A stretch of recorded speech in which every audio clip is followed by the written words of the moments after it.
प्रयागराज में ही माघ मेले में शंकराचार्य और अधिकारियों के बीच ही हुई झड़प के बाद ब्रजभूमि की संत समाज ने मांग कर दी है कि शंकराचार्य जी को पुनः सम्मानपूर्वक गंगा में स्नान करवाया जाए। श्री कृष्ण जन्मभूमि मंदिर केस में ही याचिकाकर्ता दिनेश फलाहारी महाराज ने बता दिया है कि कुछ अधिकारी योगी सरकार को बदनाम करना चाहते हैं। स्वामी अतुल कृष्ण दास और महामंडलेश्वर रामदास जी ने ही दोषी अधिकारियों पर कार्रवाई की मांग कर दी है। कहा है कि शंकराचार्य जी की पीड़ा को कम करने के लिए उन्हें सम्मान सहित स्नान करने की अनुमति दी जाए।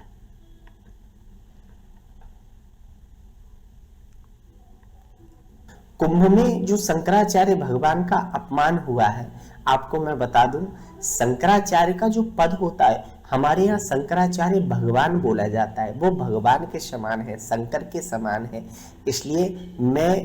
पूरे प्रशासनिक अधिकारी व योगी जी से ये निवेदन करूंगा कि जिन बटुक ब्राह्मणों की चोटी पकड़ के खींची गई, जिन बटुक ब्राह्मण हिंदू धर्म में शंकराचार्य की गद्दी भगवान शिव की गद्दी होती है और सनातन धर्म का सबसे सर्वोच्च पद शंकराचार्य का पद होता है। तो हमारी योगी जी से प्रार्थना है कि जहां पर भी साधु संतों का अपमान हुआ है, संतों की चोटी पकड़कर खींची गई है, उनमें जूता मारे गए हैं,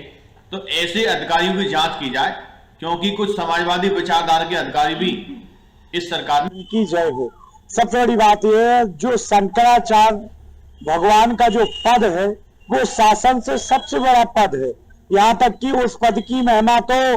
प्रधानमंत्री और राष्ट्रपति पद से भी बड़ी है, क्योंकि ये स्वयं सिद्ध पीठ और सिद्ध पद होता है। तो सबसे बड़ी बात है कि आप जिस प्रकार शंकराचार्य की अवहेलना कर रहे हो या दंड की अवहेलना कर रहे हो, ये शिव का ही अपमान है। और जब शिव का अपमान दक्ष ने किया तो आप बताइए कि उसका क्या हाल हुआ। तो जय श्री राम। मैं स्वामी अतुल कृष्णदास श्रीधाम वृंदावन से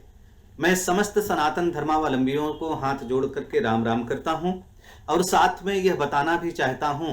कि जितने भी संत हैं, महंत हैं, सदगृहस्थ हैं, जो भी सनातन को मानने वाले हैं, वह आपस में न बटे, क्योंकि आज प्रयागराज की धरती जिस तरह से एक अलग की राजनीति में उलझती हुई दिखाई पड़ रही है, स्वामी जगत गुरु शंकराचार्य स्वामी अभिमुक्तेश्वरानंद जी के द्वारा जो वहां पर कार्य चल रहा है या जो भी वहां